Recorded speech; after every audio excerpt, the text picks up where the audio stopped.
Hello everyone, मैं विनय 2022 batch DSP आप सभी के साथ उपलब्ध हूँ। मीन्स टेस्ट सीरीज़ 2022 2025-26 के लिए जो test series Pinaka study circle में चल रही है उस पर हम आज डिस्कशन करने वाले हैं। ये पेपर थर्ड पेपर का एफएलटी जो अभी रिसेंटली हुआ था उस पर हम ये डिस्कशन करने वाले हैं।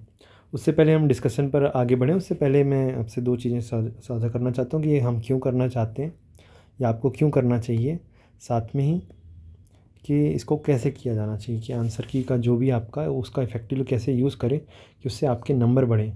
ये बहुत अच्छी प्रोसेस होती है, एक ऐसी प्रोसेस होती है जिसको अगर आप फॉलो करते हो तो डेफ़िनेटली आपके 5, 10, 15 से लेकर 50 नंबर तक भी बढ़ाए जा सकते हैं। तो सबसे पहले तो क्यों करना चाहिए, क्योंकि हमने जो भी टेस्ट दिया है उसका जो जो आंसर होता है, अगर हम टेस्ट सीरीज़ देखते हैं, टेस्ट सीरीज़ के अगर मॉडल आंसर पढ़ते हैं, उसका डिस्कशन अटेंड करते हैं, तो कहीं ना कहीं ऐसे कुछ क्वेश्चन होते हैं जो हमारे दिमाग में बैक ऑफ द माइंड, कहीं सबकॉन्शियस माइंड में वो स्टिक हो जाते हैं। और जब भी अगर वो एग्ज़ाम में फॉर एन एग्ज़ाम्पल कोई सा क्वेश्चन अगर डायरेक्टली कोई एग्ज़ाम में मिलता है तो वो उसमें आप बेटर परफॉर्म कर सकते हैं और अच्छा आंसर लिख सकते हैं, बेटर आंसर लिख सकते हैं। अब इस आंसर की का यूटिलाइजेशन कैसे इस तरीके से हम करें कि उसमें हमें मैक्सिमम से मैक्सिमम मार्क्स मिल सकें। तो उसके कुछ कुछ स्टेप्स हैं। सबसे पहले तो आपने टेस्ट दिया, दूसरा टेस्ट देने के बाद जो एक आंसर की मिलती है उससे पहले ही हम जब घर वापस जा रहे होते हैं या फिर रूम जाते हैं तो बिना आंसर की पढ़े पहले तो टेस्ट को आप सोचो कि उसमें क्या क्या क्वेश्चन आए थे। आपके पास क्वेश्चन पेपर होता है, उसको उसके बेटर आंसर क्या हो सकते थे वो आप खुद से गूगल सर्च या फिर आपके जो नोट्स हैं जहाँ से आपने तैयारी की थी उसमें आपको जाकर ढूंढने चाहिए। दूसरा, आंसर की उसके बाद जो अगला स्टेप है उसमें आपको आंसर की पढ़नी चाहिए। आंसर की पढ़ने के बाद आपको चेक्ड कॉपी जब वापस मिलती है नेक्स्ट टेस्ट में, मोस्ट प्रोबेबली ऐसा होता है कि जहाँ भी आप टेस्ट देते हो अगले टेस्ट में आपको चेक्ड कॉपी वापस मिलती है, तो उस चेक्ड कॉपी को भी पढ़ना चाहिए। उसके पैरेलली में जो हमारे पास जो आंसर की पहले से प्रोवाइड हुई थी उसको भी पढ़ना चाहिए। क्यों पढ़ना चाहिए? क्योंकि हम जैसे हमारी आंसर की जो पिनाका स्टडी सर्कल में जो टेस्ट चल रहे हैं उसमें हम क्या करते हैं, हम कुछ डेटा उसमें प्रोवाइड कराते हैं, कुछ करंट के फैक्ट होते हैं जो आपके आंसर में बेनिफिशियल हो सकते हैं। और उस डेटा, उस करंट के फैक्ट्स और कुछ ऐसी चीज़ें जो आपने नहीं तैयार की थी वो आपको वापस से उस चेक्ड कॉपी में लिखनी चाहिए। जो डेटा मिस हो गया था उसे चेक्ड कॉपी में लिखना चाहिए। और साथ साथ में अपनी जो प्रॉपर नोट्स जो बना के प्रिपेयर हो रहे हैं उसमें भी उसको इंक्लूड करना चाहिए, ताकि हम नेक्स्ट टाइम बेटर से बेटर कंटेंट अपना जो वैल्यू एडेड मटेरियल है उसको लेकर एग्ज़ाम हॉल में जाएं और ज़्यादा से ज़्यादा अंक अचीव कर सकें। ठीक है, बिना आप किसी समय गंवाए अपन सीधे आगे बढ़ते हैं। टेस्ट सीरीज़ का जो आंसर है उसका डिस्कशन स्टार्ट करते हैं। जैसे इसमें पहला क्वेश्चन है, विकसित भारत 2047 के 4 स्तंभ कौन कौन से हैं? तो विकसित भारत के 4 स्तंभ हमारे माननीय जो प्रधानमंत्री मोदी जी हैं वो कई बार अपने जब बहुत सारे प्रोग्राम्स होते हैं तो उसमें वो एक्रोनिम बताते हैं कि GYAN, ज्ञान हमारे विकसित भारत के 4 स्तंभ हैं। जी से गरीबी, वाई से युवा, ए से अन्नदाता और एन से नारी। गरीबी का उन्मूलन होगा, समावेशी विकास हमारा लक्ष्य है। हम अभी वर्तमान में युवा से जनसांख्यिकी लाभांश की स्थिति में हैं। अन्नदाता किसान के लिए हम खाद्य सुरक्षा और कृषि को लगातार बढ़ावा दे रहे हैं। महिला सशक्तिकरण किया जा रहा है, उनके नेतृत्व में विकास किया जा रहा है। इन सभी के माध्यम से जो हमारे आर्थिक विकसित भारत है उसके आयाम कुछ हैं उन पर लगातार कार्य किया जा रहा है, जिससे आर्थिक समृद्धि हासिल होगी, सामाजिक प्रगति हासिल होगी, पर्यावरणीय स्थिरता हासिल होगी और सुशासन स्थापित होगा। और जो हमारा टारगेट है 2047 तक भारत को विकसित भारत बनाना है, उससे पहले ही हम इसे अचीव कर लेंगे। अगला सवाल है कि 3 कृषि स्टार्टअप के नाम लिखिए। तो देखिए आपके डायरेक्टली सिलेबस में मेंशन एक पॉइंट है। अगर आप सिलेबस बहुत अच्छे से देखते हैं तो ये आपको सीधे तौर पर सिलेबस में मिल जाएंगे। और मुझे लगता है कि आपको ऐसे बहुत सारे स्टार्टअप, लगभग 7-8 स्टार्टअप के नाम आपको याद रखने चाहिए। साथ में वो किस क्षेत्र में काम कर रहे हैं आपको याद रखना चाहिए, ताकि आप दूसरे आंसर में भी उनको इंक्लूड कर सको कि ये वाला स्टार्टअप इस क्षेत्र में काम कर रहे हैं। हमारे एग्रीकल्चर के लिए अलग अलग स्टेप लिए जा रहे हैं। तो जैसे फॉर एन एग्जांपल हमने 3 नाम यहाँ पे बताए, समुन्नति, निंजा कार्ट और हेक्टर बेवरेज, है ना। ये फिनटेक स्टार्टअप समुन्नति किसानों को ऋण प्रोवाइड कराता है, निंजा कार्ट एग्रीटेक स्टार्टअप है और हेक्टर बेवरेजेस या फूड प्रोसेसिंग स्टार्टअप है। इसके अलावा बहुत सारे और भी ऐसे अन्य स्टार्टअप आपको मिल जाएंगे। ठीक है, बहरहाल अगर हम आगे बढ़ें तो देखेंगे कि कृषि स्टार्टअप क्या होते हैं। कृषि स्टार्टअप वे नवीन कंपनियां होती हैं जो कृषि क्षेत्र में नई तकनीकी और व्यापार मॉडल का उपयोग करके किसानों की समस्या का समाधान करती हैं, है ना। ये कुछ चीज़ें हैं जो आपको आंसर में नहीं लिखनी है, पर हम हमारी आंसर की में एक्स्ट्रा इन्फॉर्मेशन आपको प्रोवाइड करा रहे हैं। ये हमारी आंसर की विशेषता है कि कुछ कुछ चीज़ें हम आपको एक्स्ट्रा दे देते हैं ताकि उनका यूज़ आप मीन्स में डायरेक्टली कर सकें अपने नोट्स को और बेहतर, उसको नोट्स को और इनरिच करने के लिए आप इनका यूज़ कर सकते हैं। ठीक है, नेक्स्ट क्वेश्चन देखें हम, फसल प्रतिरूप को परिभाषित कीजिए। तो कुछ क्वेश्चन देखो, अब कुछ क्वेश्चन के 2 टाइप के आपको 2 मार्कर दिखाई दे रहेंगे, जिसमें 4 स्तंभ के बस नाम लिखने थे, 3 स्टार्टअप के नाम लिखने हैं। तो इनमें बस 3 ही शब्द लिखना है ना। और पर ये एक परिभाषित एक है, कीवर्ड है, परिभाषित कीजिए। इसका मतलब है आपको 30 शब्द, है ना, 30 शब्द, 20-30 शब्द में आपको अपना आंसर का इंक्लूड करना है। हमारे निर्देश में दिया है कि 30 शब्द में इंक्लूड करना है। तो 30 शब्द में आप परिभाषा तो लिख ही सकते हैं, साथ साथ में उसके अलावा भी बहुत सारे आयाम, उसमें डायमेंशन आप खोल सकते हैं, और 30 शब्दों के अंदर आप मैक्सिमम डायमेंशन लिख सकते हैं, क्योंकि ये कुछ क्वेश्चन जो होते हैं वो ओपन एंडेड क्वेश्चन होते हैं। ओपन एंडेड क्वेश्चन में आप मैक्सिमम से मैक्सिमम डायमेंशन बनाने की कोशिश करें, और साथ में जो इंस्ट्रक्शन हमें दिए गया उसे भी फॉलो करें। 30 वर्ड्स, है ना। जैसे फसल प्रतिरूप, सिंपल सी बात है, फसल प्रतिरूप क्या होता है। फसल प्रतिरूप किसी विशिष्ट क्षेत्र में विशिष्ट अवधि के दौरान उगाई जाने वाली फसलों की विशिष्ट व्यवस्था और संयोजन, उसको क्या कहा जाता है, फसल प्रतिरूप, है ना। क्रॉपिंग पैटर्न, आप समझ रहे हैं कि कोई क्षेत्र है, क्षेत्र विशेष हो गया, और किसी विशिष्ट समय में विशिष्ट फसल व्यवस्था का संयोजन, कि धान, गेहूँ, चावल, ये जिस तरीके से हम उगाते हैं उसको ही फसल प्रतिरूप कहते हैं। इसके आयाम क्या है, क्रॉपिंग पैटर्न, फसल चक्र, फसल विविधता, सामयिक परिवर्तन, फसल सघनता। लाभ क्या होता है इससे प्रॉफिट होता है हमको, उत्पादन में वृद्धि होती है, पारिस्थितिकी संतुलन स्थापित हो जाता है। ठीक है, राजकोषीय नीति के घटक। राजकोषीय नीति अगेन हमारे सिलेबस में डायरेक्टली मेंशन है। उसके प्रमुख घटक क्या होते हैं। पहली बात तो हमें राजकोषीय नीति, जैसे इसमें क्या प्रमुख घटक लिखेंगे तो आप सीधे डायरेक्ट घटक करके बता सकते हैं, पर अगर आप ये राजकोषीय नीति भी छोटे से कम शब्दों में अगर हम बताएं तो राजकोषीय नीति क्या होती है, सरकारी कराधान, व्यय और उधार से संबंधित नीति है। जो भी सरकार के टैक्सेस हैं, हमारे जो आय हैं और जो व्यय है, उससे रिलेटेड जो भी नीति होती है उसको हम राजकोषीय नीति कहते हैं। इसका निर्माण कौन करता है, वित्त मंत्रालय इसका निर्माण करता है। इसके घटक हैं सार्वजनिक आय और सार्वजनिक व्यय। सार्वजनिक आय में क्या होता है, राजस्व आय और पूंजीगत आय, और सार्वजनिक व्यय में राजस्व व्यय और पूंजीगत व्यय। राजस्व व्यय क्या होते हैं, कर राजस्व, गैर कर राजस्व, है ना, जो हमारे हमको लाइबिलिटी क्रिएट नहीं करते हैं, वो राजस्व आय है। और जो हमें लाइबिलिटी क्रिएट करते हैं वो है पूंजीगत आय। घरेलू ऋण, जो भी ऋण लेना है उसे वापस करना है। विदेशी ऋण, जो भी हमको ऋण लेंगे उनको हमको वापस करने की जिम्मेदारी है, इसमें जिम्मेदारी होती है। जबकि इसमें कोई जिम्मेदारी नहीं है ना, कि आपने कहाँ से, कोई हमारे पास उत्पादन हो रहा था, है ना, कोई सी टिकट बेची जा रही थी, कोई सा कुछ उत्पादन हो रहा था, कुछ बेचा जा रहा था, उसमें जो भी हमने टैक्स कलेक्ट किया है उसको वापस करने की हमारी जिम्मेदारी नहीं है। पर उसी तरीके से अगर हम खर्च को देखें तो राजस्व व्यय होता है, वेतन और पेंशन। हम जितने भी सरकारी कर्मचारी हैं उनको जो भी वेतन दिया जाता है, जो पेंशन दिया जाता है, उसको ओवरऑल सब राजस्व व्यय के अंतर्गत आता है, जिसमें असेट नहीं बनता है। इसमें असेट नहीं बनेगा, परंतु कुछ चीज़ें होती हैं जो पूंजीगत व्यय होती हैं जिनसे असेट बनता है। जैसे कोई चीज़ें हुई, सड़क हमारे लिए असेट है, पुल हो गया, कोई यूनिवर्सिटी हो गई, ये सारी जितनी हमारी अर्थव्यवस्था को और मजबूत करते हैं, हमको मजबूती प्रदान करते हैं, ताकि हम और से अधिक टैक्स कलेक्ट कर सकें, हमारा इकोनॉमी और बेटर तरीके से परफॉर्म कर सकें, वो सब पूंजीगत व्यय होता है ना। तो असेट और लाइबिलिटी वाले कॉन्सेप्ट से आपको समझ में आया होगा कि राजस्व व्यय क्या होता है, राजस्व आय क्या होता है ना। पूंजीगत आय और पूंजीगत व्यय समझ में आया होगा। यही सब सारे क्या चीज़ें घटक हैं राजकोषीय नीति के। इसमें बजट सब इंक्लूड होता है ना। एक्स्ट्रा इन्फॉर्मेशन अगर हम देखें तो राजकोषीय परिषद की स्थापना की जाती है। FRBM समिति है, समीक्षा समिति, जो इनके सिंह FRBM एक्ट आया था 2003 में। FRBM एक्ट 2003 में आए थे। इसके लिए एक समीक्षा समिति की स्थापना की गई थी 2017 में, है ना। इन्होंने फिर से सुधारों की सिफारिश की थी। पहले हमारे जो टारगेट्स थे 3.5%, है ना, उसके बाद हमारा कोरोना काल आ गया था, तो हमने फिर से 2025-2026 तक के लिए रिवाइज़ किया है 4.5%।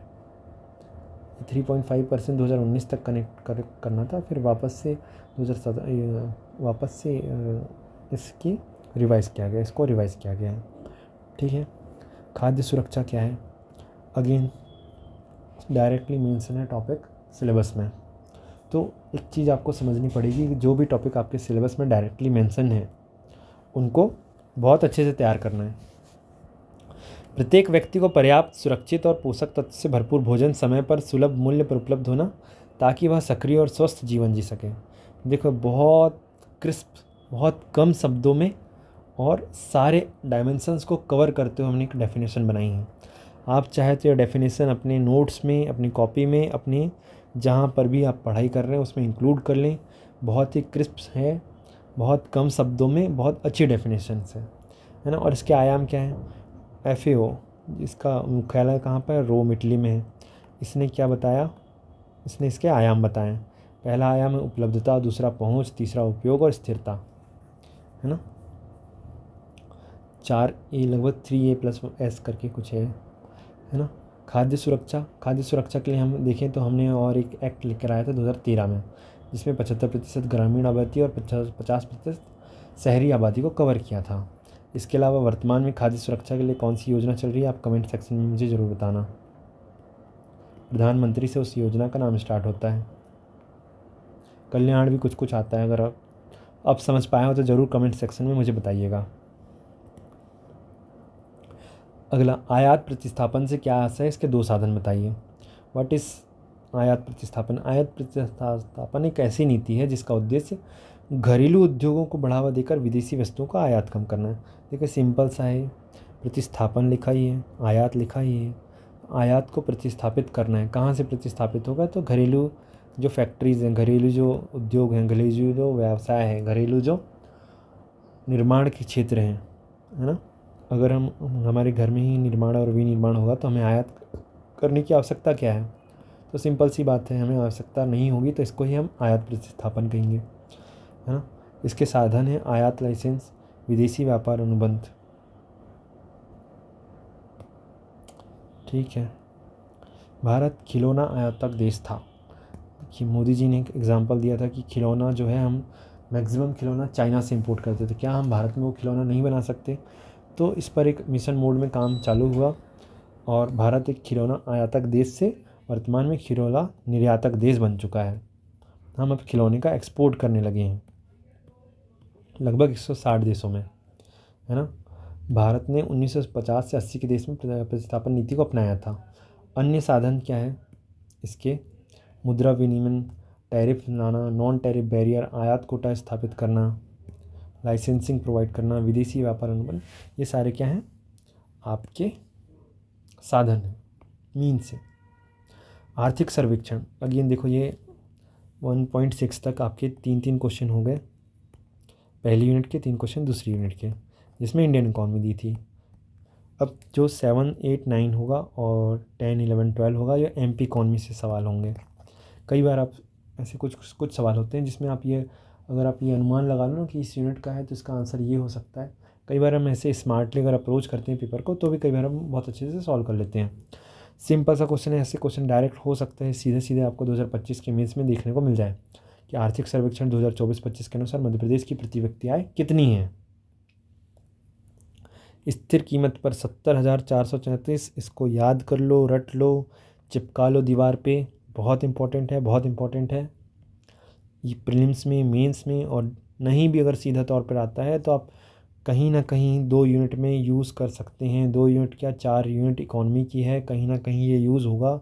ये सबसे इम्पोर्टेंट डेटा है पूरी इकॉनमी का, आपको याद करना ही करना चाहिए, लास्ट डिजिट तक याद करना चाहिए। 1,52,615 रुपये, 1,52,615 रुपये और 70,434 रुपये, ये दोनों रुपयों को लिख करके दीवार में चिपका दो और बहुत अच्छे से याद कर लो। बहुत इंपॉर्टेंट है, बहुत काम की डेटा है।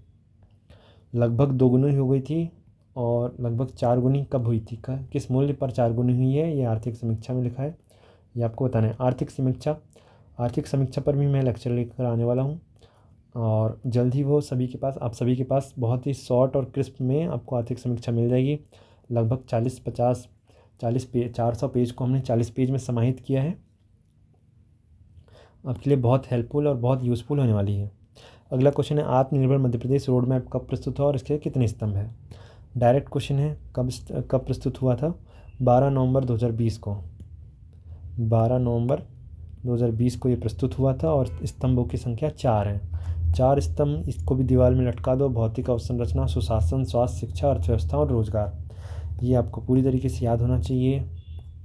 भौतिक अवसंरचना, सुशासन, स्वास्थ्य, शिक्षा, रोजगार। मेरे साथ एक बार और बोल लेना, भौतिक अवसंरचना, सुशासन, स्वास्थ्य, शिक्षा, अर्थव्यवस्था एवं रोजगार, है ना। ये रोड मैप 12 नवंबर 2020 को मिला था। आत्मनिर्भर भारत अभियान कब आया था? 12 मई 2020, इसी से प्रेरित है ना। NMP करके इसका एक एक्रोनिम है, जिसका मतलब A for aspiration, T for transformation, M for mission, N for नीति, A फॉर एक्शन। यह 3 वर्षीय रोड मैप था। 2023 तक मध्य प्रदेश को आत्मनिर्भर बनाने का लक्ष्य था और नीति आयोग की सहायता से तैयार किया गया था। रोड मैप जारी करने वाला पहला राज्य बना था मध्य प्रदेश। ठीक है। मध्य प्रदेश की MSME नीति कब पारित हुई और इसके 2 प्रमुख उद्देश्य बताइए। हो सकता है इस मीन्स में आपको डायरेक्ट इस MSME नीति पर एक बड़ा सवाल देखने को मिल जाए, तो आप डेफिनेटली इस MSME नीति को तैयार करके जाना। ये आपको इकोनॉमिक सर्वे में मिलेगा। इकोनॉमिक सर्वे के लिए मैंने बताया, इसका सॉल्यूशन हम लेकर आ चुके हैं, जल्दी आपके समक्ष होने वाला है। 18 फरवरी 2025 को ये MSME नीति जारी की गई थी, मंजूरी की गई थी और जारी करने का दिनांक 20 फरवरी 2025 को। क्या हुआ था, बस मंजूरी मिला था 18 फरवरी को और 20 फरवरी को हमने जारी कर दी थी। तो ये आप कम से कम एक डेट याद करना है, तो जारी करने वाली डेट याद रख सकते हैं, 20 फरवरी 2025 को। ठीक है। उद्देश्य क्या है? सिंपल से ही उद्देश्य होगा निवेश और निर्यात को प्रोत्साहित करना, सेवा क्षेत्र को सहायता देना है। पहली बार इसको इंक्लूड किया गया है, सेवा क्षेत्र को सहायता देना है और निवेश पर 40% तक सहायता देना है। साथ में ही मध्य प्रदेश में स्टार्टअप नीति 2025 और कार्यान्वयन योजना 2025 को भी मंजूरी दी है। मध्य प्रदेश में लगभग 7-8 नई नीतियों को मंजूरी मिली है। आपको उसे ज़रूर देखना चाहिए। सारी नीतियाँ एक एक करके, कोई सी भी नीति एग्ज़ाम में डायरेक्टली आ सकती है। एक और बड़ा क्वेश्चन है, बहुत ही इंपॉर्टेंट क्वेश्चन है। मध्य प्रदेश के आर्थिक सर्वेक्षण 2024-25 के अनुसार रिस्पॉन्सिबल टूरिज्म, जिम्मेदार पर्यटन की श्रेणी और शिल्प गांव की श्रेणी में सर्वश्रेष्ठ पर्यटन गांव 2024 का पुरस्कार विजेता 3 गांव के नाम बताइए। तो देखिए 3 गांव थे, ये तो हमको समझ में आ गया, है ना।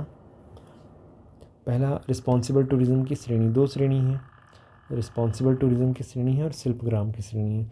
शिल्पग्राम आपको डेफिनेटली याद होना चाहिए, ये है प्राणपुर चंदेरी में, अशोकनगर में है। दूसरा रिस्पॉन्सिबल टूरिज्म में साबरवानी जो कि छिंदवाड़ा में है और एक लाड़पुरा खास जो कि निवाड़ी में है। ये तीनों नाम आपको डेफिनेटली याद होने चाहिए। ये डायरेक्टली इनडायरेक्टली आप कहीं ना कहीं पूरे मेंस में कहीं ना कहीं यूज़ कर सकते हैं। इसके अलावा मध्य प्रदेश में पर्यटन संबंधी बहुत सारे प्रयास किए गए हैं, जैसे पर्यटन नीति 2017 लेके आई गई थी, जल पर्यटन नीति 2017 में लेके आई थी, मध्य प्रदेश की पर्यटन नीति 2016 में और जल पर्यटन नीति 2017 में। PM श्री पर्यटन वायु सेवा, इसमें क्या होता है, हेलीकॉप्टर और अन्य सुविधाएं आपको प्रोवाइड की जा रही है। 2024 में स्टार्ट हुई है। मुख्यमंत्री तीर्थ दर्शन योजना 2012 से स्टार्टेड है। तो ये सारी चीज़ें आप अपने नोट्स में इंक्लूड कर लो और ये सारी चीज़ें तो आपको ऑन टिप्स होनी ही चाहिए, याद होना चाहिए। आगे हम बढ़ते हैं। तो मानव संसाधन उत्पादकता से क्या आशय है?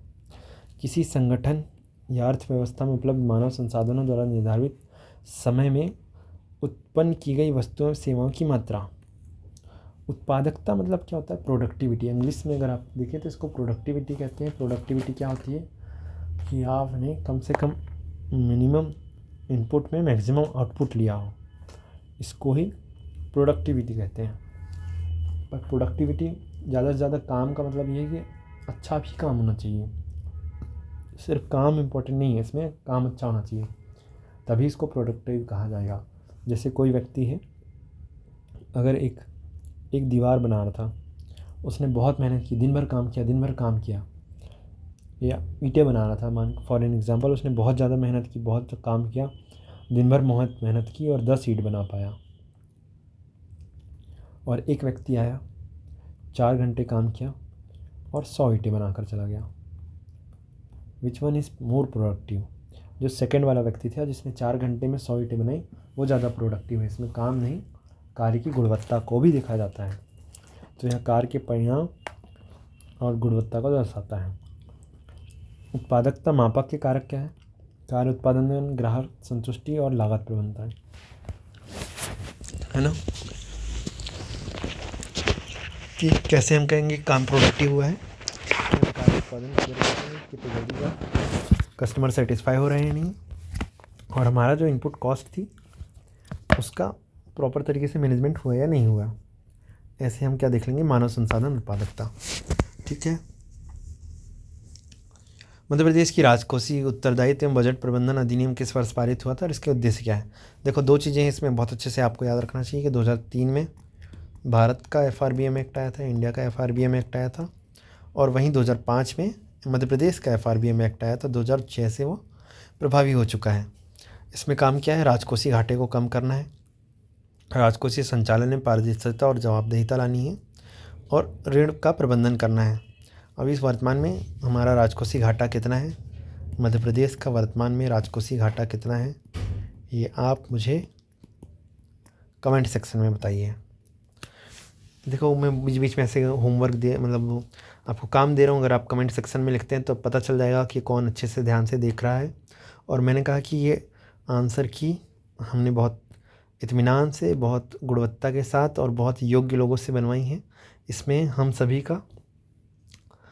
सभी की नज़रों से होकर गुजरती है। हम जो चाहते हैं, खासकर मैं जो चाहता हूँ, वो इस आंसर की में आपको देखने को मिलेगा। टू द पॉइंट होगी, काम का डेटा मिलेगा, काम की इंपॉर्टेंट चीज़ मिलेगी, और आपकी तैयारी में और गुणवत्ता को बढ़ाएगी। साथ में ही आपको एग्ज़ाम में सफल होने के और करीब लेकर चले जाएगी। ठीक है।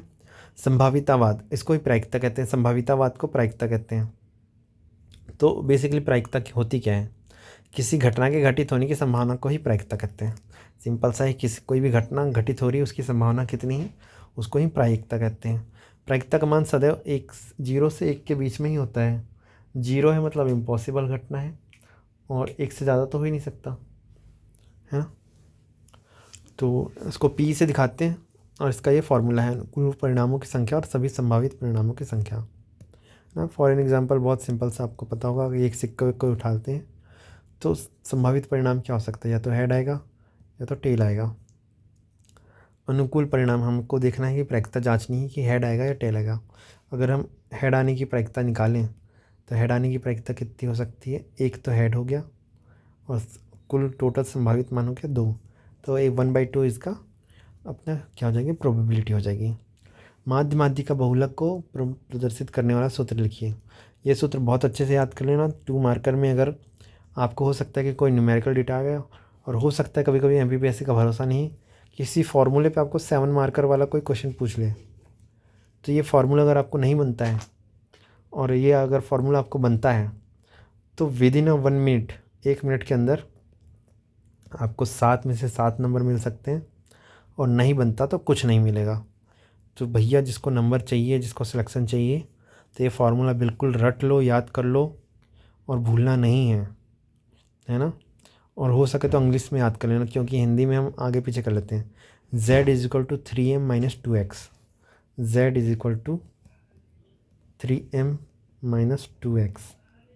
आपको पता है x से हम माध्य निकालते हैं, m से मीडियन मतलब माध्यिका, और z से बहुलक। हाँ, कई बार हिंदी में हम याद करते हैं माध्यिका में, उसमें कंफ्यूज हो जाते हैं, इसलिए इसको इंग्लिश में याद कर लो। z is equal to 3m - 2x। What is z is equal to 3m - 2x। ठीक है। नेक्स्ट क्वेश्चन अगर हम देखें तो पाई चार्ट क्या होता है? पाई चार्ट एक वृत्तीय आरेख होता है जिसमें डेटा को उसके अनुपात या प्रतिशत के आधार पर वितरित किया जाता है। हाँ, सिंपल सा डेफिनेशन है, आपको पता ही है। पाई चार्ट ऐसा गोल होता है जिसमें 40%, 20% किस चीज़ को खर्च हुए, या फिर किसी ने किसी को वोट दिया, तो ऐसे परसेंटेज को हम ऐसे गोल वाले का पाई चार्ट में दिखाते हैं। ये क्या है? डेटा प्रस्तुतिकरण की एक तकनीक है है ना। चाहे तो आप यहाँ पे एक और पॉइंट लिख सकते हैं, डेटा प्रस्तुतिकरण की एक तकनीक है। अब देखो जो 7 मार्कर है, इसकी आदर्श शब्द सीमा होती 60 शब्द। तो हम कोशिश कर रहे हैं कि 60 से 70 शब्द में आपको एक बेसिकली बता सकें कि बेहतर आंसर कैसे लिखा जा सकता है। पहला क्वेश्चन अगर आप देखिए, विदेशी मुद्रा आय में आतिथ्य और पर्यटन के क्षेत्र के योगदान को समझाइए। तो सिंपल सा क्वेश्चन है, डायरेक्टली सिलेबस में मेंशन है ना। तो एक लाइन का इंट्रो देखो, बड़े जो 7 मार्कर होते हैं उसमें बेसिकली लोग मुझसे पूछते रहते हैं कि किस तरीके से आंसर हमको लिखना चाहिए। तो ये आपका पेज हो गया, ये आपका आधा पेज हो गया। इसको अगर हम मान के चलो तो इसमें 13 लाइनें आपको आती हैं, 13 लाइनें आपको मिलती हैं लिखने के लिए। तो 1 से 1.5 लाइन आप इंट्रो लिखिए, है ना। अब इसके अलावा जो सवाल पूछा गया है उसकी एक सब हेडिंग बना लो। यहाँ पे एक सब हेडिंग बना लें, सामने की स्पेस जो है इसको खाली छोड़ दो ताकि आपकी कॉपी स्पष्ट दिखाई दे। अब उसके नीचे यहाँ पे पॉइंटर्स में 1 2 3 4 5 6 एटलीस्ट 7 पॉइंट्स आपके आ जाए, है ना। ये एक फॉर्मेट जो सिंपल फॉर्मेट है और बहुत इफेक्टिव फॉर्मेट है, मैं उसकी चर्चा कर रहा हूँ। यहाँ पे करके 7 पॉइंट आ गए और 1 से 1.5 लाइन का कंक्लूज़न आ गया। कंक्लूज़न पॉजिटिव होना चाहिए, सुझावात्मक होना चाहिए, खासकर किसी चीज़ के स्पेसिफिकली अगर उस पर कोई रिपोर्ट है, कोई डेटा है, तो वो भी आप मेंशन कर सकते हैं। ये 7 पॉइंट्स बताने हैं, 7 पॉइंट को सब्सटेंशिएट करने वाले, अर्थात उसका प्रमाणित करने के लिए उसका कोई डेटा, कोई नीति, कोई फैक्ट, कोई उदाहरण, कोई अनुच्छेद, अगर पॉलिटी का क्वेश्चन है तो कोई अनुच्छेद, है ना, कोई एग्जाम्पल ज़रूर से ज़रूर होना चाहिए। इस तरीके से आप बेहतर अच्छा आंसर साफ, स्पष्ट और अच्छी हैंडराइटिंग में अगर लिखते हैं तो आपको मैक्सिमम से मैक्सिमम मार्क्स मिल सकते हैं। लाइन हम देखो 13 लाइनें थी तो लाइनों का सही यूज़ भी कर लिए हैं। हो सकता है कई बार हमारे पास पॉइंट बहुत छोटे छोटे बन रहे हों, यहाँ पे जगह बच जाएगी। इस जगह का हमको यूज़ करना है एक साइड में बॉक्स बनाकर। इस तरीके से अगर आप आंसर लिखते हैं तो आंसर वाकई में बहुत सुंदर दिखाई देगा, बहुत अच्छा दिखाई देगा और आपको बहुत अच्छे नंबर मिलेंगे, है ना। अब बहुत ज़्यादा समय गवा कर नहीं, हम जल्दी इसको आगे बढ़ते हैं। आप मॉडल आंसर बहुत अच्छे से पढ़ लेना। मेरा उद्देश्य था 2 मार्कर बहुत अच्छे से, ठीक है। अब हम आगे ही बढ़ते हैं। भारत की संस्कृति, ऐतिहासिक, प्राकृतिक और विविधता वहनी चिकित्सा विदेशी पर्यटकों को आकर्षित करने में महत्वपूर्ण भूमिका निभाती है। देखिए, पर्यटक सिर्फ घूमने नहीं आते हैं, चिकित्सा के लिए भी आते हैं, प्राकृतिक और ऐतिहासिक चीज़ों की खोज करने के लिए आते हैं, भारत की संस्कृति पर शोध करने के लिए आते हैं। हमारे यहाँ सांस्कृतिक पर्यटन भी है, साहसिक पर्यटन भी है। साहसिक पर्यटन क्या होता है, कोई बता सकता है? कमेंट सेक्शन में ज़रूर बताइएगा, है ना। इन सभी के लिए भारत में लोग आते हैं। तो विदेशी मुद्रा आय में उनका क्या योगदान है ना। तो विदेशी मुद्रा में योगदान, यहाँ पे हम एक सब पॉइंट बना देंगे, सब हेडिंग बना देंगे और उसके आगे वैश्विक पर्यटन में भारत की भागीदारी 2.14% हो जाती है ना। क्योंकि बहुत सारे लोग हमारे यहाँ भारत में आते हैं तो हमारा जो पर्यटन व्यापार है, पर्यटन से जो व्यापार होता है उसका 2.1% हमारी हिस्सेदारी, भारत की हिस्सेदारी पूरे विश्व में, है ना। विदेशी मुद्रा अर्जन का बहुत बड़ा सोर्स है जो शीर्ष 10 मदों में आता है। 2019 में ये 3rd पर था बिफोर लॉकडाउन। फिर से हम ये इम्प्रूव कर रहे हैं और जल्द ही ये बहुत अच्छी रिपोर्ट हमारे सामने आने वाली है। जो WTC है उसके अनुसार 2022 में अर्थव्यवस्था में भारत की यात्रा और पर्यटक क्षेत्र का लगभग 199 बिलियन अमेरिकन डॉलर हमारा जो पर्यटन था, हमारा जो क्षेत्र था, जो टूरिज़्म वाला सेक्टर था, उसमें हमारा जो इंडिया का जो योगदान था वो लगभग 200 बिलियन डॉलर अमेरिकन डॉलर के आसपास था। वर्ष 2023 में कुल 9.52 करोड़ विदेशी पर्यटक आए थे, जिनसे हमको 28.7 बिलियन डॉलर की विदेशी मुद्रा प्राप्त हुई थी। ये देखिए, ये रेमिटांस से अलग है। रेमिटांस अलग होता है। रेमिटांस होता है कि भारत के जो नागरिक हैं जो विदेशों में काम करते हैं, उनने भारत में कितना पैसा भेजा। इसके अलावा कुछ लोग भारत आते हैं, भारत घूमते हैं और यहाँ पर विदेशी मुद्रा खर्च करते हैं। उससे भी हमारा क्या फॉरेक्स रिज़र्व मजबूत होता है। वर्तमान में फॉरेक्स रिज़र्व कितना है, आप में से कोई अगर बता सकते हैं तो कमेंट सेक्शन में ज़रूर बताइएगा। फॉरेक्स रिज़र्व में बता दूँगा, आगे मैं अगले वाले आंसर में ज़रूर बताऊँगा, है ना। 2028 तक ये हमारा जो विदेशी व्यापार है, जो पर्यटन का क्षेत्र है, 30 बिलियन डॉलर तक पहुंच जाएगा, जो भारत में आके खर्च करेंगे। जल्दी पहुंच जाएगा। मुझे लगता है कि बिफोर हमारा जो टारगेट है उससे पहले ये पहुंच जाएगा। चिकित्सा पर्यटन में भी लगभग 6% हमारा योगदान रहता है आय में। भारत में सर्वाधिक विदेशी पर्यटक Bangladesh, America, United nation, United kingdom और भी अन्य देशों से आते हैं। भारत के निवेश सिर्फ हमारे जो इकोनॉमिक बेनिफिट है, सिर्फ इकोनॉमिक बेनिफिट नहीं होते हैं, हमारे इससे डिप्लोमेटिक बेनिफिट भी होता है। भारत को डिप्लोमेटिक बेनिफिट होता है, सॉफ्ट पावर हमारी इंक्रीज़ होती है। What is soft power? Soft power क्या होती है कि भारत पावर क्या होती है? सिंपल सी बात है, हमारे पास कोई शक्ति हो। सॉफ्ट पावर है कि हम किसी अस्त्र शस्त्र और किसी धमकी के बिना हम अपनी सीधी सीधी हमारे संस्कृति से, हमारे पर्यटन से हम किसी को इन्फ्लुएंस कर सकें और उनके जो निर्णय हैं उनको हम अपने पक्ष में मोड़ सकें, यही सॉफ्ट पावर होता है। हम जैसे बहुत सारे, जैसे G20 की समिट थी, G20 की समिट भारत में हुई थी।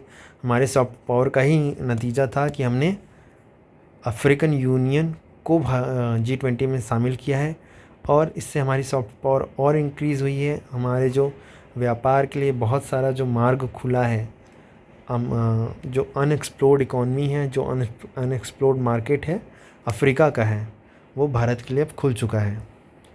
कहीं ना कहीं हमारे सॉफ्ट पावर का नतीजा है। 2.2 में अगर हम देखें, वस्तुएं और सेवाओं के मानकीकरण से क्या आशा है, इसके महत्व को समझाइए।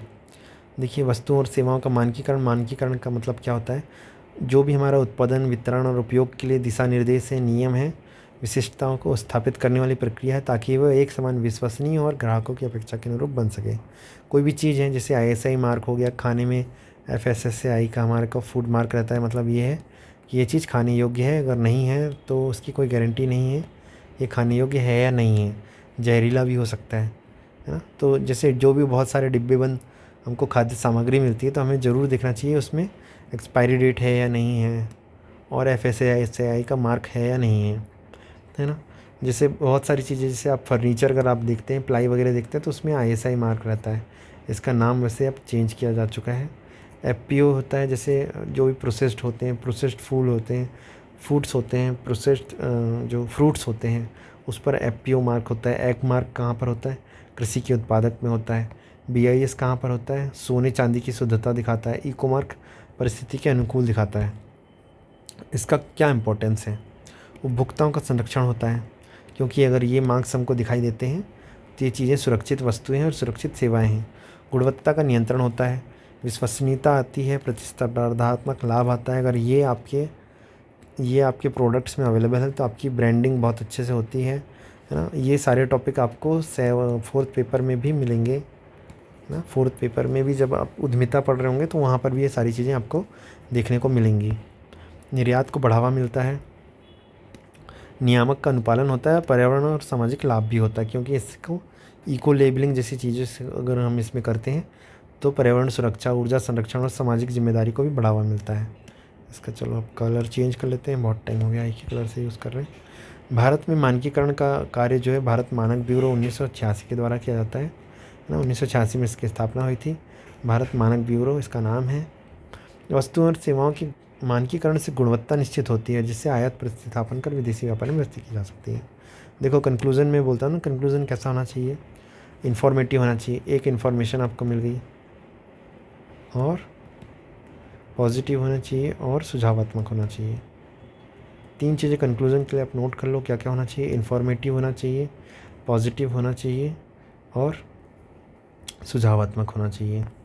तो देखिए, पॉजिटिव भी है, सुझावात्मक भी है और इन्फॉर्मेटिव भी है। तो इस तरीके से हम कंक्लूज़न पे भी बेहतर काम कर सकते हैं। डेफिनेटली 0.25 नंबर भी अगर आपके इंक्रीज़ होते हैं तो बहुत इम्पैक्ट क्रिएट किया जा सकता है। 0.25 का इम्पोर्टेंस कोई मुझसे पूछे तो 0.25 का इम्पोर्टेंस ये होता है कि आप DC बनते बनते DSP बन जाते हैं। हाँ, अगर मेरे 0.25 नंबर अगर और ज़्यादा आ रहे होते तो मैं DC बन चुका होता।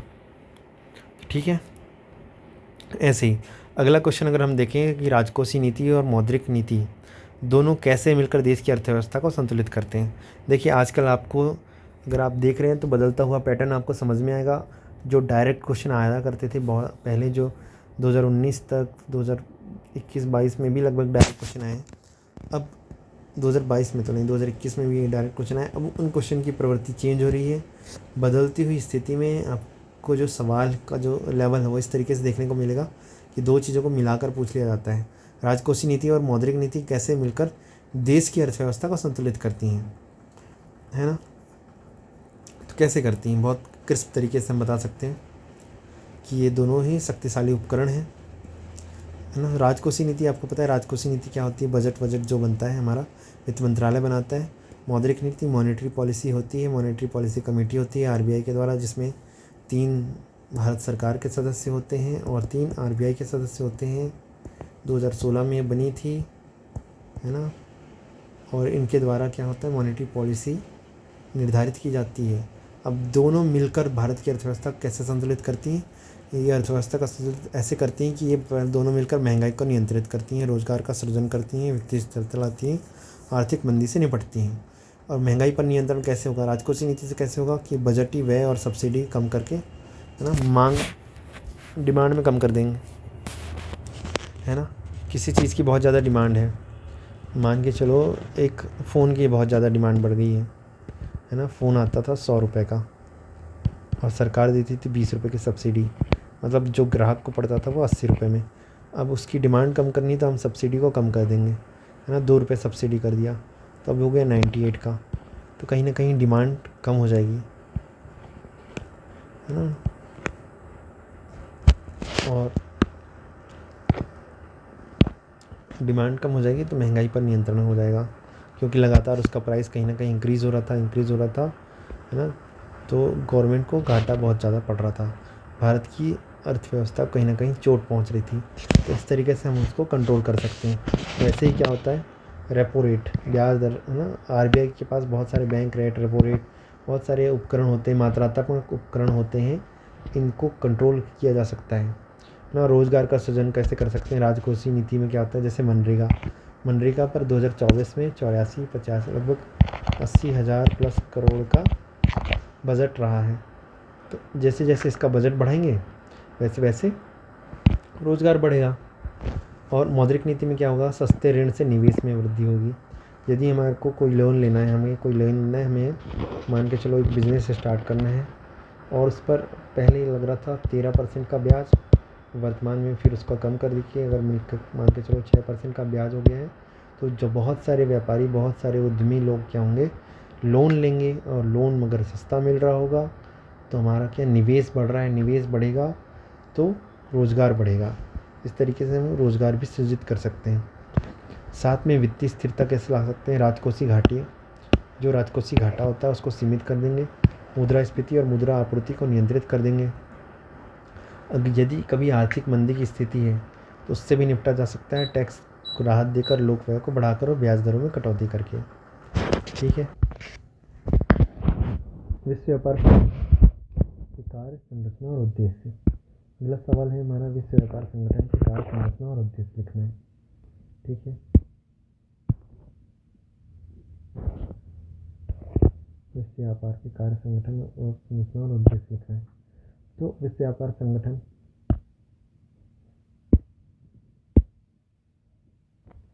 वैश्विक व्यापार संगठन 1995 जिनेवा में बना था। वैश्विक व्यापार को नियमित और सुगम करने वाला एकमात्र अंतर्राष्ट्रीय संस्थान है। देखो इंट्रो में क्या हो गया, इन्फॉर्मेशन भी आ गया, इसका कार्य करने के शॉर्ट में एकदम इंट्रो आ गया, 8-10 शब्दों में, एक लाइन में, 1 से 1.5 लाइन में इंट्रो कंप्लीट हो जाएगा। इसकी संरचना अगर हम बताएं तो इसमें मंत्री स्तरीय सम्मेलन होता है, सिर्फ जो निर्णय लेने वाला निकाय होता है। इसके बाद जनरल काउंसिल होती है, मंत्री सम्मेलन में जो भी निर्णय लिया जाता है उसके क्रियान्वयन करने के लिए होता है। व्यापार परिषद होता है, जैसे व्यापार वस्तुओं सेवाओं के लिए एक परिषद होता है। साथ में एक सचिवालय होता है जो कार्यालयीन सहयोग प्रदान करता है। इसके उद्देश्य क्या है, सिंपल सा है, वैश्विक व्यापार को सुगम करने का, व्यापारिक विवादों का समाधान कर देगा, नीतियों में पारदर्शिता ला देगा, विकासशील देशों को सहयोग करेगा और सतत विकास और पर्यावरण संरक्षण में महत्वपूर्ण भूमिका निभाएगा। इसके अलावा इसके कार्य क्या हैं, व्यापार समझौता का प्रशासन और निगरानी, सदस्य देशों के बीच विवाद समाधान, है ना। बहुत सारे विवाद, जैसे भारत और अमेरिका का कई बार स्टील को लेकर विवाद चलता रहता है ना, हमारे डेयरी प्रोडक्ट्स को लेकर विवाद चलता रहता है। अभी भारत और अमेरिका के बीच में, इंडिया और यूएसए के बीच में एक ट्रेड डील साइन की जा रही है। हाँ, कई बार अमेरिका जो है, हम जो स्टील पर और जो डेयरी प्रोडक्ट्स हैं इसको हम बैन कर देते हैं, तो उसको लेकर अमेरिका भारत के खिलाफ डब्ल्यूटीओ में चला जाता है ना। डब्ल्यूटीओ के 3 सब्सिडियाँ भी होती हैं, ब्लू बॉक्स, अम्बर बॉक्स सब्सिडी होती हैं। ये क्या होती हैं हम कभी और इत्मीनान से उनको समझेंगे।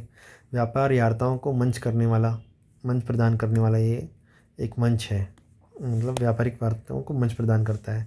इसके लिए एक बाली एग्रीमेंट हुआ था। वैश्विक आर्थिक नीति निर्माण में योगदान देता है और अंतर्राष्ट्रीय संगठनों के सहयोग से सहयोग करने का कार्य भी करता है, जैसे IMF और वर्ल्ड बैंक को सहयोग देता है। इस प्रकार से WTO एक निष्पक्ष है, पारदर्शिता है और नियम आधारित वैश्विक व्यापार के लिए महत्वपूर्ण संगठन है ना। प्रथम महानिदेशक, अगर WTO डायरेक्ट हमारे सिलेबस में है 2 मार्कर में, अगर आपसे पूछ लिया जाए कि WTO के प्रथम महानिदेशक कौन थे, तो पीटर सदरलैंड इसके प्रथम महानिदेशक थे। वर्तमान निर्देशक कौन है, तो नगोची ओंकोजी-इवेला, ये अफ्रीका है, नाइजीरिया की महिला हैं और पहली महिला हैं, और जिनको कहाँ WTO का निर्देशक बनाया गया है, डायरेक्टर बनाया गया है। 2.5 देखिए, 2 क्वेश्चन, 2 जो यूनिट थी, पहली इंडियन इकॉनमी की, दूसरी भी इंडियन इकॉनमी की। उन 2 यूनिट से 2 क्वेश्चन हमने डिस्कस किए। अगले जो 4 क्वेश्चन होंगे वो MP की जो 2 यूनिट्स हैं उनसे होंगे। तो मध्य प्रदेश में ग्रामीण और शहरी विकास के लिए संचालित योजनाओं और कार्यक्रमों का संक्षिप्त वर्णन, ऐसा सवाल डायरेक्टली कई बार मेंशन करके आ जाता है। ये अगर आपको देखना है तो डायरेक्ट आपको इकोनॉमिक सर्वे में ऐसे क्वेश्चन के डायरेक्ट आंसर मिलेंगे। उसमें बहुत सारी नई नई योजनाओं के नाम मिलेंगे। बहरहाल बहुत सारी ग्रामीण विकास की योजना और बहुत सारी शहरी विकास की योजनाएं केंद्र सरकार द्वारा और राज्य सरकार द्वारा चलाई जा रही हैं। आपको ऐसे डिवाइड करके लिख देते हैं तो स्पष्ट तरीके से हमें समझ में आ जाएगा। जैसे मनरेगा हो गया, प्रधानमंत्री आवास योजना, संसद ग्राम योजना, आदर्श स्वच्छ भारत अभियान, है ना। इनकी डिटेल में आपको बहुत अच्छे से पता होना चाहिए, इनका ईयर आपको पता हो और किस चीज़ों के लिए काम कर रहे हैं आपको पता होना चाहिए। मध्य प्रदेश मुख्यमंत्री ग्राम सड़क योजना 2010 में आई थी। मुख्यमंत्री किसान कल्याण योजना 2020 में आई थी। गोकुल ग्राम प्रकल्प योजना 2004 में आई थी। गांव की बेटी योजना 2005 में आई थी। एक और योजना है वृंदावन ग्राम योजना, इस बार बहुत न्यूज़ में रही है, 2024 में आई थी, है ना। प्रत्येक जो MLA का क्षेत्र होता है उसमें एक गांव का चयन करना है और उनको डेयरी प्रोडक्ट्स के लिए और भी बहुत सारी जो अधोसंरचना है ना, उसके लिए उसको विकास करना है, उसका विकास करना है। ये इस साल बहुत न्यूज़ में रही है, तो आप इस योजना को बहुत अच्छे ध्यान से देख लेना, एक बार अपने नोट्स में से इंक्लूड कर लेना। नहीं पढ़ा है तो बहुत अच्छे से पढ़ लेना। इसके अलावा शहरी विकास के लिए कुछ योजनाएं, केंद्र सरकार की कुछ योजनाएं और मध्य प्रदेश सरकार की कुछ योजनाएं। प्रधानमंत्री आवास योजना शहरी 2015 के लिए थी। स्मार्ट 2015 में आई थी। स्मार्ट सिटी मिशन 2015 में आया था। दीनदयाल अंत्योदय योजना 2014 में आया था, है ना। ऐसे ही कुछ मध्य प्रदेश सरकार की योजनाएं हैं। मुख्यमंत्री शहरी अधोसंरचना विकास योजना 2012 में आई थी। मुख्यमंत्री शहरी पेयजल योजना 2012 में आई थी। Madhya Pradesh metro rail corporation limited, metro rail का विकास किया जा रहा है इंदौर और भोपाल में, है ना। तो भैया मेट्रो का विकास होगा, मेट्रो से मध्य प्रदेश का विकास होगा। मध्य प्रदेश में MSME और पारंपरिक उद्योगों के विकास और समर्थन हेतु संचालित प्रमुख योजनाओं और कार्यक्रमों का संक्षिप्त वर्णन दीजिए। तो ये भी आपको, ये जो टॉपिक है ये भी आपको डायरेक्टली इकोनॉमिक सर्वे में मिल जाएगा। बहुत सारे कार्यक्रमों के नाम मिल जाएंगे, बहुत सारी योजनाओं के नाम मिल जाएंगे। MSME का एक्ट आया था 2006 में मध्य प्रदेश में, उसके लिए हम बहुत सारी योजनाएं चला रहे हैं मध्य प्रदेश में। मुख्यमंत्री आर्थिक कल्याण योजना, मुख्यमंत्री युवा उद्यमी योजना, ODOP प्रोग्राम, मुख्यमंत्री रोजगार योजना, मुख्यमंत्री उद्यम क्रांति योजना, है ना। इनकी जो छोटी छोटी सी डिटेल है वो आपको बहुत अच्छे से पता होनी चाहिए। अगर ये 2 मार्कर में आता है, बड़े क्वेश्चन में भी आता है, तो आप बहुत अच्छे तरीके से लिख सकते हैं। 18 से 45 वर्ष के नागरिकों के लिए 1 लाख से 50 लाख रुपए तक का ऋण सहायता और ब्याज सब्सिडी मिलती है। कौन सी योजना में? मुख्यमंत्री उद्यम क्रांति योजना में। स्वरोजगार योजना में क्या होता है? बेरोजगार युवाओं को स्वरोजगार हेतु आसान ऋण उपलब्ध हो जाता है। ODOP में क्या होता है? जिले विशेष के उत्पादों को औद्योगिक प्रोत्साहन मिल जाता है। विनिर्माण और सेवा क्षेत्र के लिए युवा उद्यमी योजना है, 10 लाख से 2 करोड़ तक का ऋण मिलता है। और मुख्यमंत्री आर्थिक कल्याण में औद्योगिक उपकरण और पूंजी उपलब्ध कराई जाती है, ठीक है। इसके अलावा बहुत सारे कार्यक्रम हैं, MSME क्लस्टर विकास कार्यक्रम, स्वरोजगार प्रशिक्षण कार्यक्रम, हस्तशिल्प और हस्तकरघा संवर्धन योजना, मध्य प्रदेश राज्य ग्राम आजीविका मिशन 2018 में, और RAMP programme, rising and accelerating MSME performance 2022-23 में आया था। 2026-27 तक के लिए, 2022-23 से 2026-27 तक 5 साल की अवधि के लिए यह लागू किया गया है, जिसका उद्देश्य एमएसएमई के लिए बाजार, वित्त और प्रौद्योगिकी तक पहुंच में सुधार करना है। ठीक है, ये हो गया अपना मेन बॉडी। कंक्लूड कैसे करेंगे, कोई ना कोई अच्छी इन्फॉर्मेशन हो, कोई नीति हो, कोई डेटा हो, अगर उससे हम कंक्लूड करते हैं तो बेहतर और बेहतरीन और बहुत अच्छा आंसर इसको माना जाता है। और इसी कंक्लूजन के माध्यम से आपको और भी अंक, जो एक्स्ट्रा इन्फॉर्मेशन, एक्स्ट्रा अंक वो है प्रोवाइड हो सकते हैं। तो जैसे एमएसएमई में 172 औद्योगिक क्षेत्र कार्यरत हैं और एमएसएमई विकास नीति 2025 में आई थी। मध्य प्रदेश में बौद्धिक अधिकार संपदा की प्रगति पर अगर टिप्पणी लिखना है तो डायरेक्टली, क्योंकि हमारे सिलेबस में डायरेक्टली मेंशन है। बौद्धिक संपदा क्या होता है, किसी भी व्यक्ति या संगठन की बौद्धिक सृजनात्मक गतिविधियों के परिणाम स्वरूप उत्पन्न अमूर्त संपत्ति होती है। जैसे आपने कोई गाना लिखा है, कोई लेख लिखा है, कोई किसी चीज़ का आविष्कार किया है, तो उसके लिए हमको कुछ मिलता है। कुछ क्या मिलता है, वो होता है बौद्धिक संपदा अधिकार, और उसके होते हैं लगभग 7 प्रकार, लगभग क्या 7 ही प्रकार होते हैं। इसमें क्या 6 प्रकार लिखे हैं: पेटेंट, कॉपीराइट, ट्रेडमार्क, औद्योगिक डिजाइन, जीआई टैग, व्यापार रहस्य, और एक होता है आईसी, इंटीग्रेटेड सर्किट्स के लिए भी ये आपको मिलता है। तो ये 7 प्रकार के आपको क्या मिलते हैं, बौद्धिक संपदा अधिकार। कॉपीराइट क्यों मिलता है, अगर आपने कोई रचना लिखी है ना, कोई नोट्स बनाए हैं, उसके लिए आपको कॉपीराइट मिलता है। ट्रेडमार्क आपके जो लोगो हैं, औद्योगिक डिज़ाइन जो इंडस्ट्रियल आपने कोई डिज़ाइन किया है, उसके लिए जीआई टैग किसी क्षेत्र विशेष में उत्पादित किसी वस्तु के लिए दिया जाता है। ट्रेड सीक्रेट, जैसे कोको कोला का जो फार्मूला है उसे ट्रेड सीक्रेट प्राप्त है। पेटेंट, कोई चीज़ आप नवाचार करके आप हासिल करते हैं, या नया कोई उत्पादन, नया कोई खोज, नई कोई प्रक्रिया, मतलब इसमें 2 प्रकार के होते हैं, पेटेंट प्रक्रिया पेटेंट और उत्पादन पेटेंट। दोनों तरीके से आपको पेटेंट प्रोवाइड किया जाता है ना। मध्य प्रदेश में बौद्धिक संपदा प्रगति 2018-19 से लेकर, ये भी इकोनॉमिक सर्वे में आपको डेटा मिलेगा। 2022 तक पेटेंट और डिजाइन फाइलिंग में लगातार सुधार किया है। 2019 में जहाँ 194 हुआ करता था, अब 646 क्या पेटेंट फाइल हो चुके हैं। डिज़ाइन की फाइलिंग अगर हम देखें तो 62 से बढ़कर 471 हो गई है। इस तरीके से मध्य प्रदेश में जो CAGR ग्रोथ है, जो चक्रवृद्धि वार्षिक दर जो वृद्धि हो रही है, इसका 27% मध्य प्रदेश में इसका ग्रोथ हो रहा है। और लगातार हम नवाचार के माध्यम से और बहुत सारे प्रोग्राम्स कर रहे हैं, उसके माध्यम से लगातार आगे बढ़ेगा और भारत जल्द ही क्या बन जाएगा, विकसित भारत, है ना। इनोवेशन इंडिया इंडेक्स जो नीति आयोग जारी करता है, उसमें मध्य प्रदेश का रैंक है 13वां। साथ में जो SDG इंडेक्स है उसमें भी 18वें स्थान पर रहा है ना। जो इसके 2 टारगेट हैं, लक्ष्य 8 और लक्ष्य 9, औद्योगिक विकास, उद्योग नवाचार, बुनियादी ढांचा के लिए देश में 21वां और 25वां है, और इसके स्कोर ये रहे हैं, और इसकी श्रेणियाँ परफॉर्मेंस और एस्पिरेंट रही हैं। बाकी चीज़ें आप अच्छे से पढ़ लीजिएगा, यहाँ पे इधर जैसे प्रोग्राम भी हैं। मध्य प्रदेश सरकार व्यापार और निवेश प्रोत्साहन हेतु नीतिगत प्रयासों के अतिरिक्त क्या क्या नवाचार प्रयास कर रही है। देखो, बहुत सारे प्रयास किए जा रहे हैं मध्य प्रदेश सरकार द्वारा, है ना। व्यापार और निवेश के लिए अभी हमने क्या किया था, ग्लोबल इन्वेस्टर समिट किया है, रीजनल इन्वेस्टर समिट किया है, इंडस्ट्रियल कॉरिडोर बनाए हैं, है ना। सेज की स्थापना की है ना। GIS हुआ है, लॉजिस्टिक इकोसिस्टम बनाया है, ICD बनाया है, निर्यात उत्पाद बढ़ाया है। जैसे भारत, मध्य प्रदेश में सबसे ज़्यादा निर्यात होने वाला वस्तु क्या है, मध्य प्रदेश सबसे ज़्यादा है दवा, फार्मास्यूटिकल प्रोडक्ट्स मध्य प्रदेश से सबसे ज़्यादा निर्यात किया जाता है। फार्मास्यूटिकल पार्क कहाँ पर है, आपसे मेरा ये सवाल है। इसके लिए बहुत सारी योजनाएं और निवेश पोर्टल भी हमने बनाए हैं।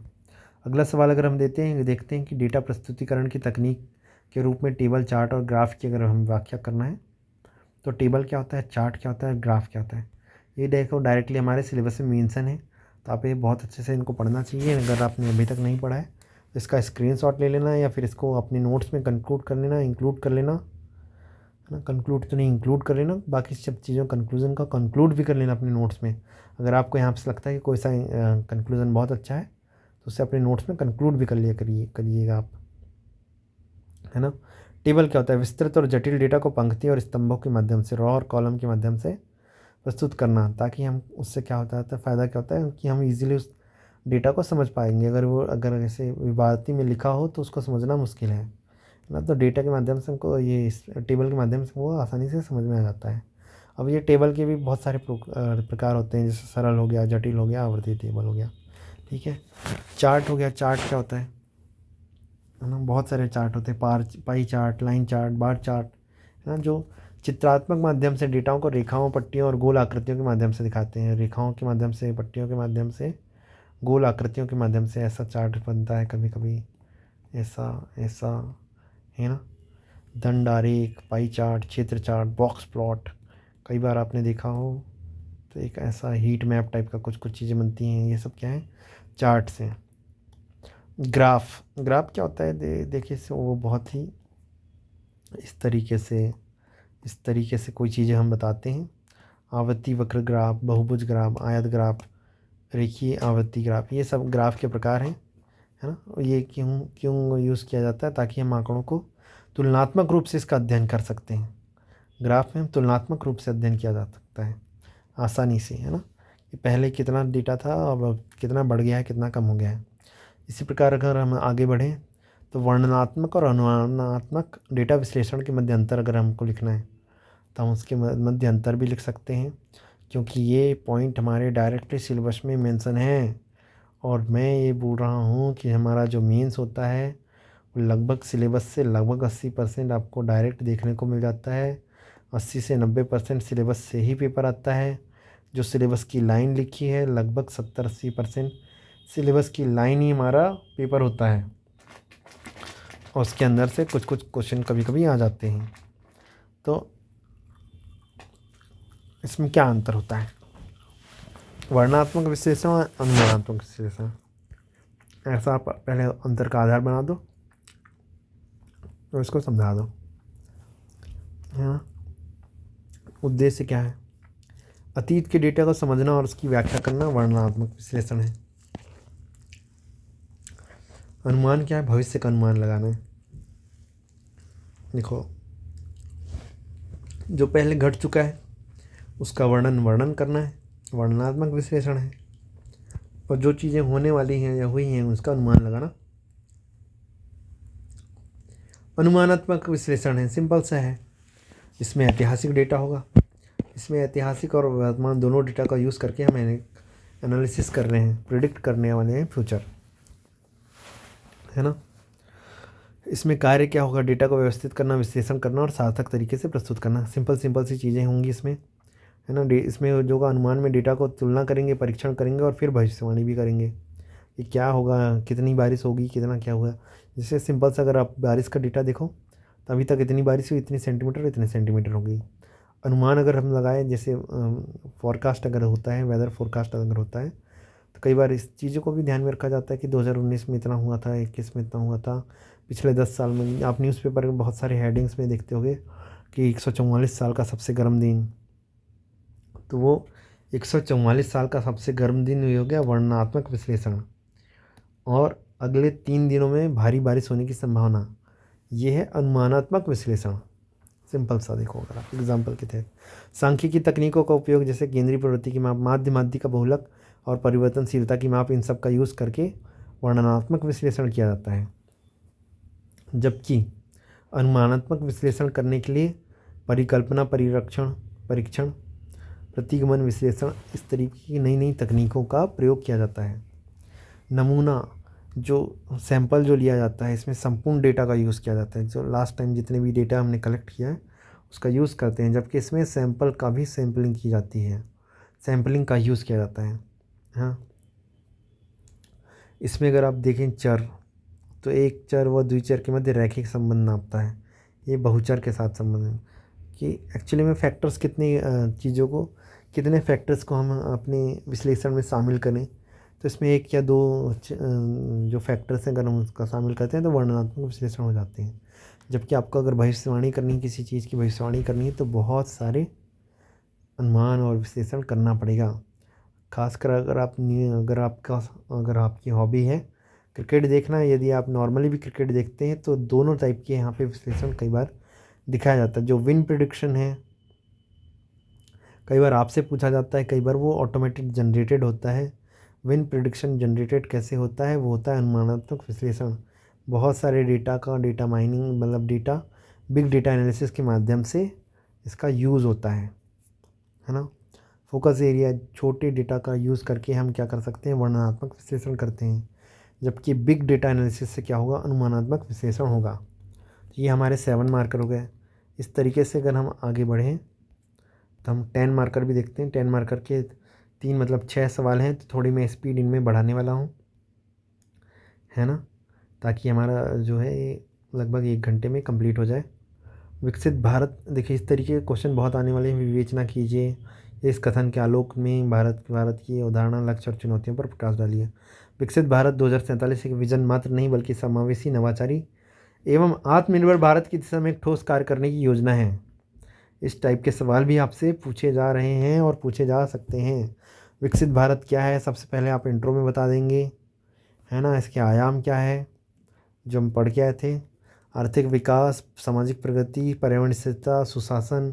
इसके 4 स्तंभ GYAN, गरीब, युवा, अन्नदाता, नारी, ये आप बता देंगे। हमारे जो लक्ष्य हैं वो कितने हैं, क्या क्या हैं। आर्थिक समृद्धि में भारत की क्या 30 ट्रिलियन डॉलर वाली इकॉनमी बनाना है, कब तक बनाना है 30 ट्रिलियन डॉलर इकॉनमी, 2047 तक, है ना। इसके साथ प्रति व्यक्ति आय कितनी बढ़ानी है, ये सब डेटा हमारे लक्ष्य में आ जाएंगे। समावेशी विकास, शिक्षा, स्वास्थ्य, नवाचार, तकनीक, हरित विकास, शासन सुधार, सांस्कृतिक गौरव, ये ऐसे पॉइंट्स आपको लिखने हैं। बहुत अच्छे पॉइंट्स हैं ये हैं, इनको बोलते हैं कीवर्ड्स अगर आप याद कर लो तो बहुत अच्छे से हो जाएगा, है ना।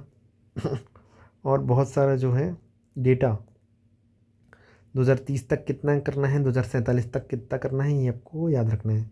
प्रति व्यक्ति हमारी जो GDP है, पर कैपिटा इनकम है, वो अभी 2200-2300 के आसपास है। 2200 हमारी प्रति व्यक्ति आय है वर्तमान में। डॉलर में हम इसे नापते हैं तो 2200 के आसपास हमारी क्या है, PCI है। हमको बढ़ाना है 4400 2030 तक, और 2047 तक 17,590, मतलब लगभग 18,000 के आसपास हमको 2047 तक करना है। निर्यात कितना करना है ट्रिलियन डॉलर में, देखो 1.6 अभी हमारा 2030 तक करना है।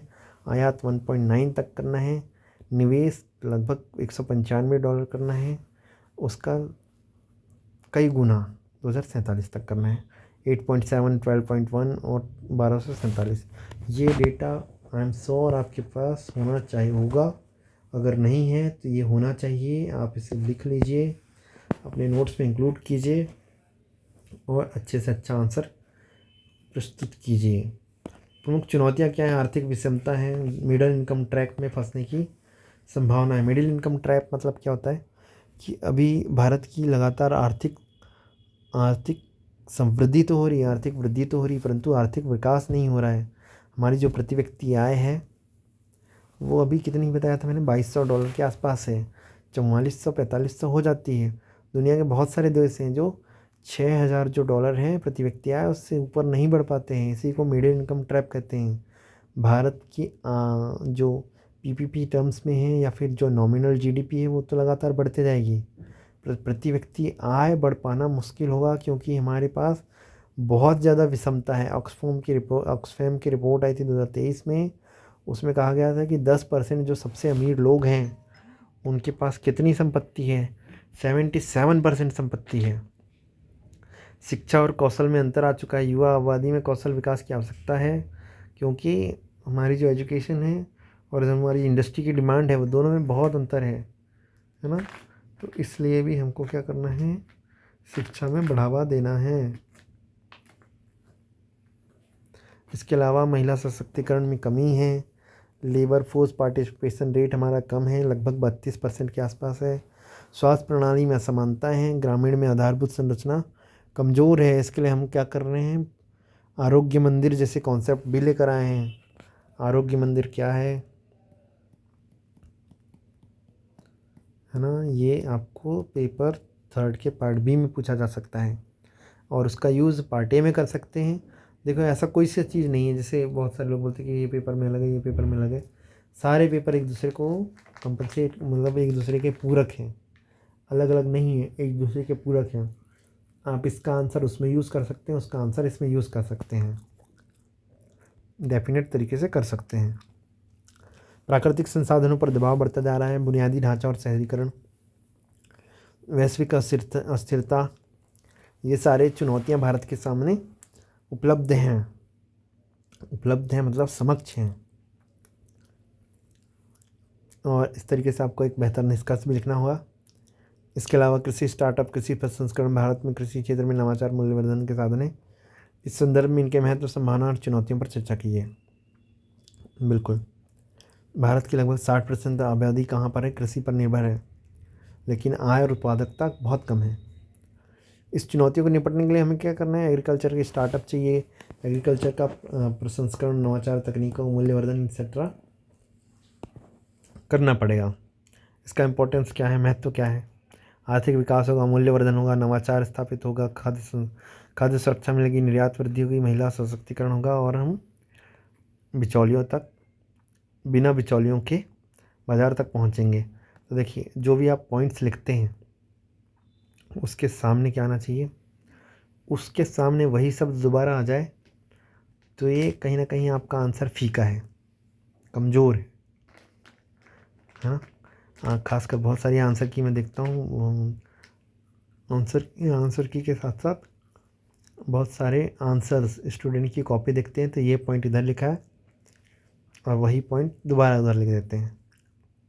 ऐसा आपको नहीं करना है, टू द पॉइंट रहिए, स्ट्रिक्ट रहिए और जो काम का चीज़ है वही लिखिए बस, है ना। वर्तमान में कितना कितना डेटा तक पहुंच चुका है उसकी स्थिति बताई गई है, इसको आप ध्यान से पढ़ लीजिएगा, बहुत इंपॉर्टेंट है। संभावना क्या है, भारत की बहुत ज़्यादा विशाल जनसंख्या है, लगातार ई नाम जैसे प्लेटफॉर्म तेज़ी से बढ़ रहे हैं, टेक्नोलॉजिकल ग्रोथ हो रही है, सरकार भी समर्थन कर रही है, स्टार्टअप इंडिया, पीएम किसान संपदा योजना जैसी नीतिगत सहायताएं प्रोवाइड करा रही हैं, ग्रामीण उद्यमिता को बढ़ावा दे रही हैं, साथ में वैश्विक मांग भी बढ़ रही है। चुनौतियाँ देखिए, बहुत सारी वित्तीय बाधाएं, बुनियादी ढांचा, देखिए ये सारे जितने भी पॉइंट्स आप बताओ तो उसका कोई ना कोई इंपॉर्टेंट डेटा, कोई ना कोई मानक, कोई ना कोई चीज़ें इसका सब्सटेंटिएट करने के लिए, इसको जो पूरकता प्रोवाइड करने की, प्रमाणिकता प्रोवाइड करने के लिए इसके सामने लिखना चाहिए।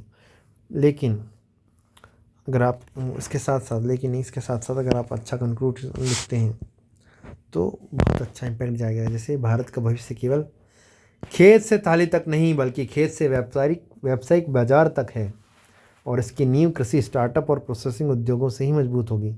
बेहतर आंसर की है, बेहतर निष्कर्ष है। निर्यात प्रोत्साहन, आयात प्रतिस्थापन और विदेशी पूंजी तीनों ही आर्थिक विकास के प्रमुख उपकरण, इसके धन की विवेचना कीजिए।